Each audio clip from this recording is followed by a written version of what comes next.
आप सब जानते हैं कि सत्याग्रह की शुरुआत, उसका आरंभ इसी पावन धरती से हुआ था और महात्मा गांधी जी ने जब पहला सत्याग्रह आजादी की लड़ाई शुरू की तो उन्होंने सत्याग्रह उनकी प्रशिक्षण दिया, ट्रेनिंग दी और उस ट्रेनिंग में एक मंत्र दिया और वो मंत्र था निर्भय बनो, निर्भय बनो, भय से मुक्त हो जाओ।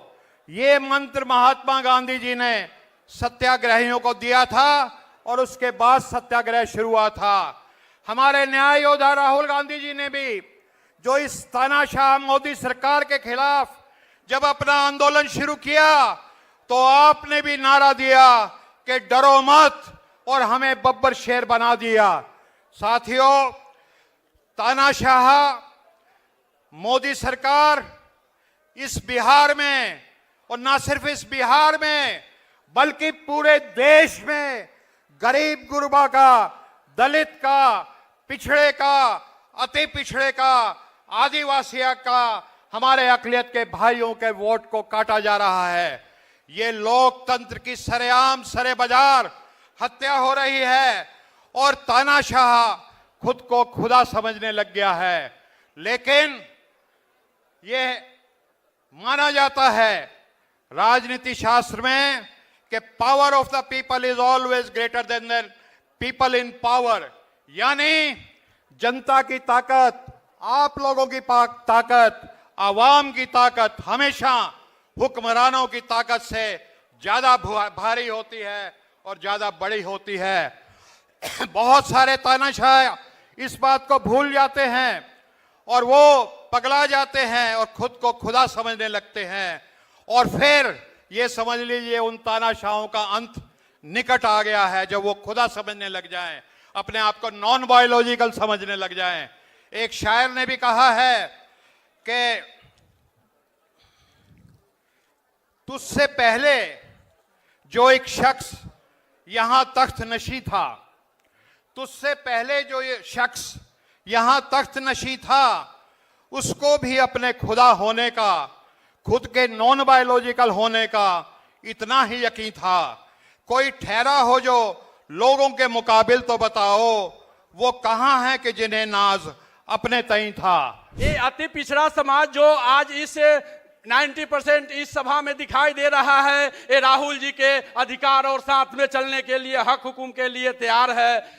जैसे कि नेल्सन मंडेला जी ने रंग भेद का आंदोलन चलाया था, महात्मा जी ने स्वतंत्रता का आंदोलन चलाया था, वैसे ही हमारे न्याय योद्धा राहुल गांधी जी और जन नायक नेता तेजस्वी यादव जी और मुकेश सहनी जी के सानिध्य में ये हम लोग की आज़ादी का लड़ाई चल रहा है। जो इस देश में सरफरोश लोग जो बैठे हुए हैं, उस देश में इस आज़ादी का लड़ाई चल रहा है। इसलिए खास करके हम अति पिछड़ा समाज से विनती करते हैं कि इस लड़ाई में हम इन तीनों योद्धा का कदम से कदम मिलाकर चले और इनके साथ में हम लोग को अति पिछड़ा समाज जैसे भी आ सके वैसे कांग्रेस महागठबंधन को इस बार इस बिहार में सरकार में लाना है। बस इन्हीं चंद शब्दों के मैं अपने बात को विराम देता हूं। जय हिंद, जय कांग्रेस, जय महागठबंधन। आज हम लोग वोटर अधिकार यात्रा को लेकर निकले हैं और हम आदरणीय राहुल गांधी जी, तेजस्वी जी के नेतृत्व में तमाम हमारे महागठबंधन के साथी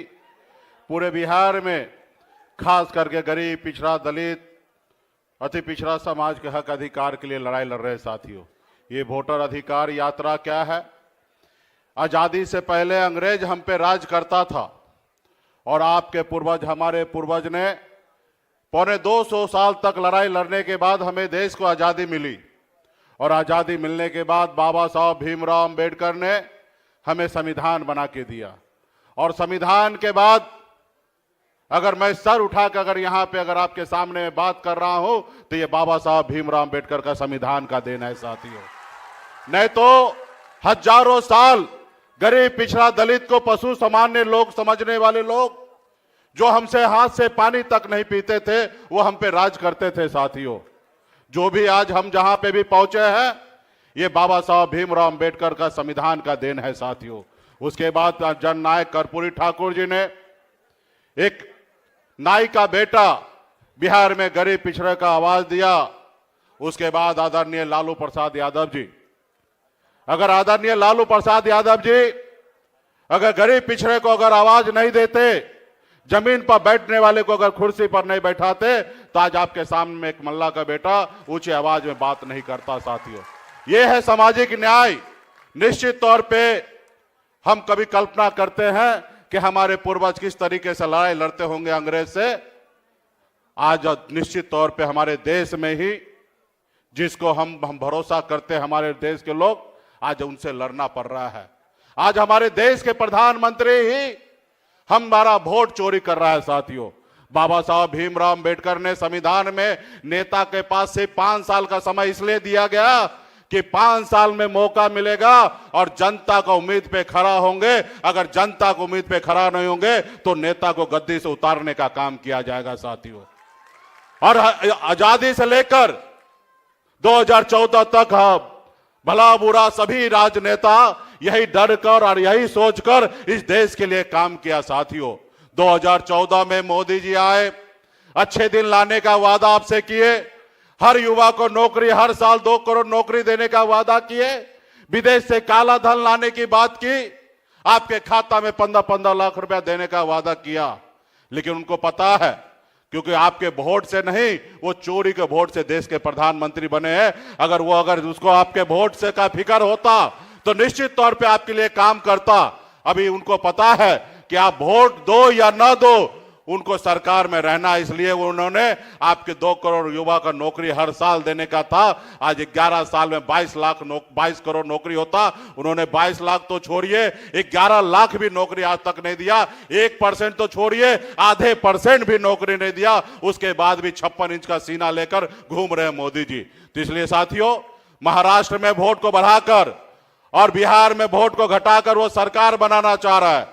हम तो आप सभी से आग्रह करते हैं, अगर कर्पूरी ठाकुर जी को, बाबा साहब भीमराव अंबेडकर को, लालू जी को मानने वाले हैं तो गांव-गांव में घूमिए और ये फिर एक क्रांति की लड़ाई लड़िए अपने आने वाला पीढ़ी के लिए, जो सर उठा के जी सके। साथियों, इसके लिए तमाम हमारे यहाँ पे पिछड़ा अति पिछड़ा सभी बुद्धिजीवी समाज के लोग यहाँ पे उपस्थित है। आप सभी को बहुत बहुत धन्यवाद देता हूँ कि आप लोग हमारे अभियान से जुड़ रहे हैं। बहुत बहुत धन्यवाद। ऐसे तो आज हम संविधान सम्मेलन के अवसर पर हम उपस्थित हुए हैं, लेकिन आप जानते हैं कि हमारे पुरखों ने, खास करके सामाजिक न्याय के लड़ाई लड़ने वाले और संविधान में अपनी लोगों के हिस्सा दिलाने वाले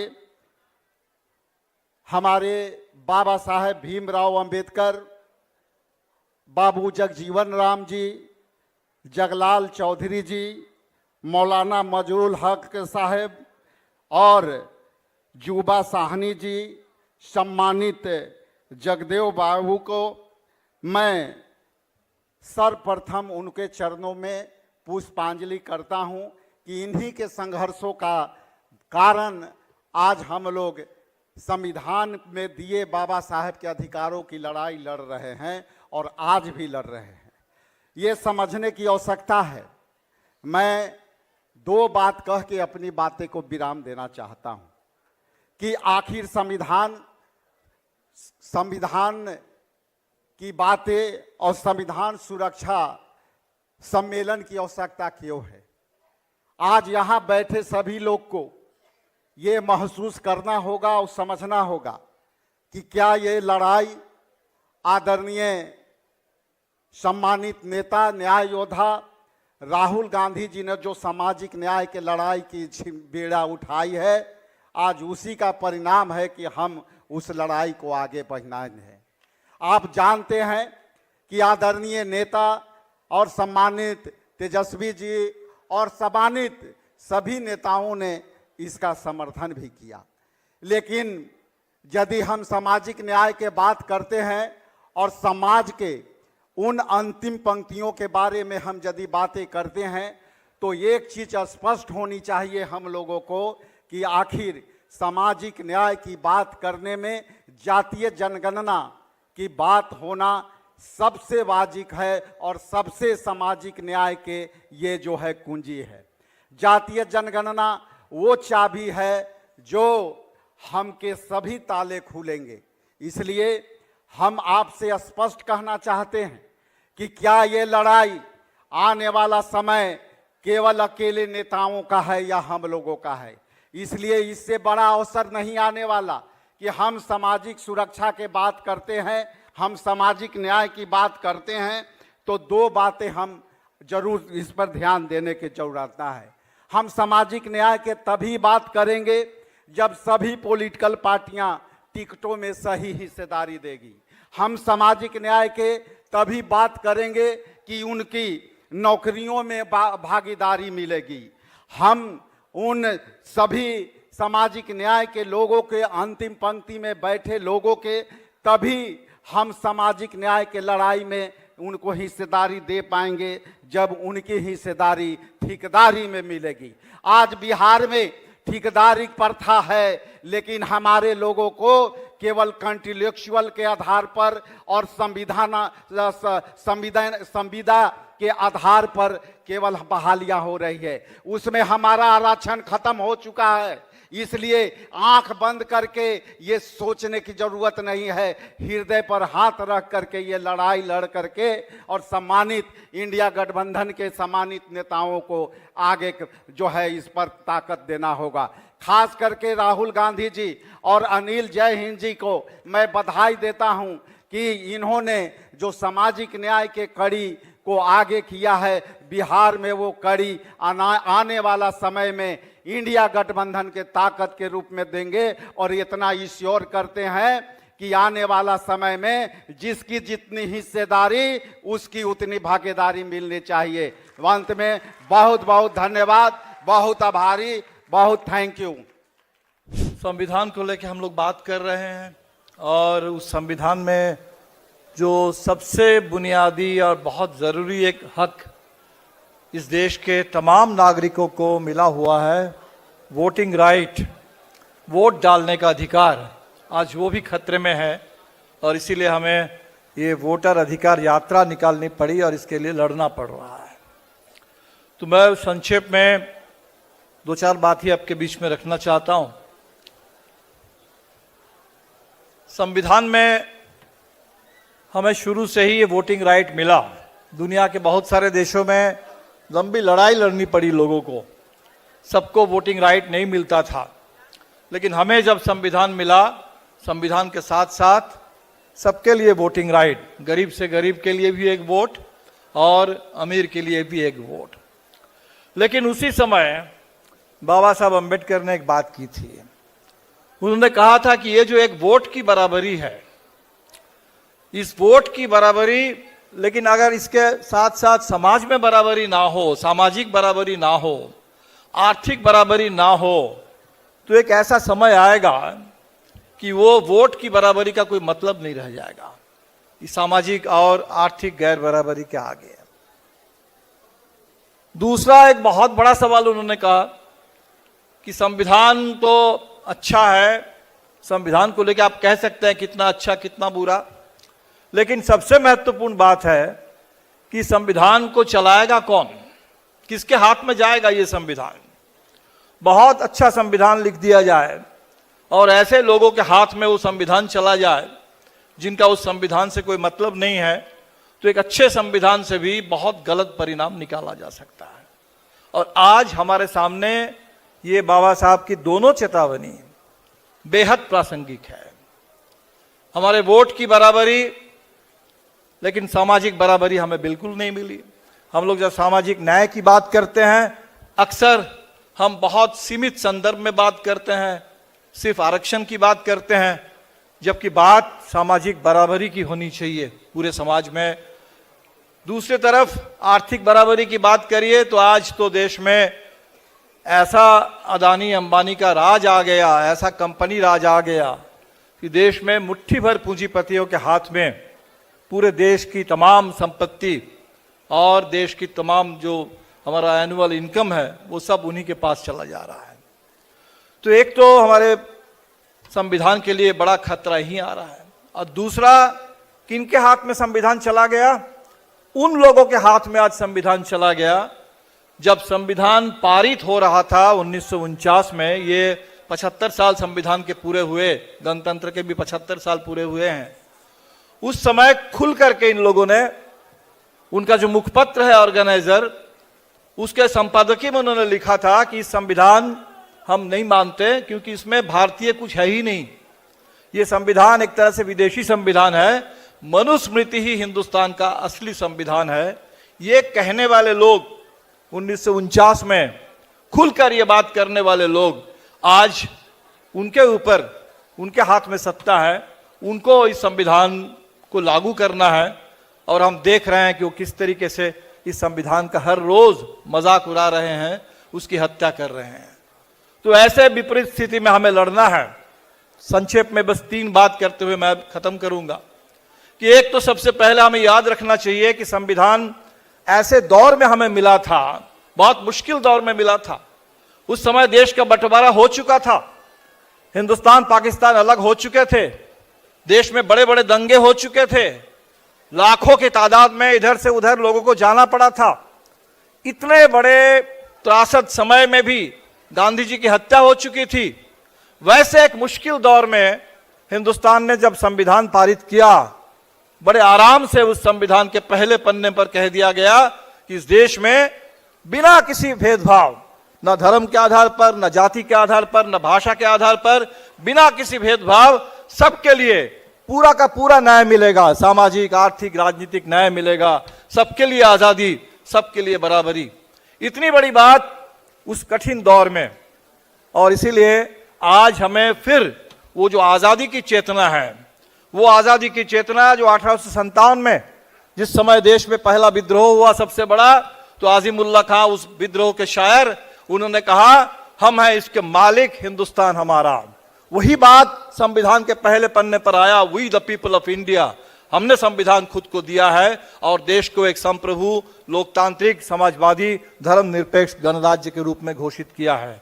तो हमें लगता है कि उस आजादी की चेतना को, उस साम्राज्यवाद विरोध की चेतना को, हिंदू, मुस्लिम, सिख, ईसाई, अलग अलग भाषा, सबको लेकर के, इस विविधता, इस विशालता को लेकर के जो हिंदुस्तान है, इसको फिर एक बार हमें बुलंद करना होगा। उस चेतना की जरूरत है। और दूसरी बात कि हमारे सामने ये जो आर्थिक और सामाजिक गैर बराबरी है, सामाजिक और आर्थिक बराबरी की लड़ाई, इस लड़ाई को तेज करना होगा और तभी हम लोग संविधान की सही मायने में रक्षा कर पाएंगे।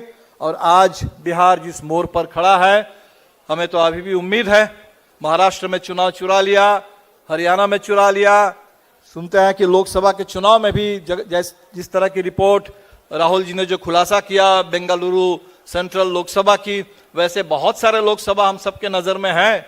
तो 2024 के चुनाव को भी काफी हद तक चुरा लिया गया। तो वैसे में बिहार में चुनाव को चुराने की, वोट की चोरी करने की पूरी साजिश चल रही है। जिस समय हम लोग यहाँ बैठ के बात कर रहे हैं, इस समय भी साजिश चल रही है। जो SIR है उसमें 65 लाख लोगों के नाम काटे गए।